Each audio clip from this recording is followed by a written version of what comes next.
সফটের উপরে দিয়ে দিও, আর তোমাদের যেটা ভালো লাগবে সেরকম ভাবে আমাকে সাজিয়ে দিলে তোমার একটু ভালো লাগে।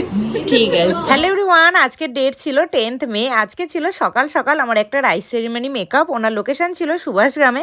তো এটা ছিল ওনার আজকের ফার্স্ট লুকটা কেমন লাগলো তোমরা কিন্তু অবশ্যই কমেন্ট করে জানিও। চলো ওনার কাছ থেকে জেনে নেবো ওনার আজকের লুকটা কেমন লাগলো। খুব সুন্দর হয়েছে, আমি হাইলি স্যাটিসফাইড, আর দিদিরা খুবই ভালো। আমি রিকমেন্ড করবো সবাই সাজবে এখানে। Thank you. তো তোমরা ওনার মুখ থেকেই শুনে নিলে ওনার লুকটা কতটা পছন্দ হয়েছে। দেন আমরা চলে এসেছিলাম আমাদের স্টুডিওতে। আমাদের স্টুডিওতে ছিল আজকে একটা রিসেপশন ব্রাইড। এটা ছিল আমাদের আজকে সেকেন্ড ওয়ার্ক। উনি বিয়েতেও আমাদের কাছে সেজেছিলেন, তো আজকে ওনার রিসেপশন। চলো ওনার কাছ থেকে জেনে নেবো ওনার আজকের লুকটা কেমন লাগলো। খুব সুন্দর, বিয়েতেও ভালো, খুবই সুন্দর ছিল। আজকে তো বলার মতন কোনো ভাষাই নেই।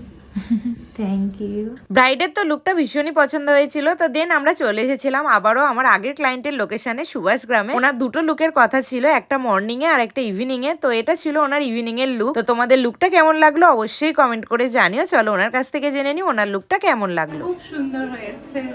Thank you. দেন এটা ছিল আমাদের আজকের 4th ওয়ার্ক পার্টি মেকআপ। তো তোমাদের প্রত্যেকটা লুক কেমন লাগলো অবশ্যই কিন্তু কমেন্ট করে জানিও। ভালো লাগলে লাইক কমেন্ট শেয়ার করো। দেখা হচ্ছে আবার নেক্সট ভিডিওতে। চলো বাই।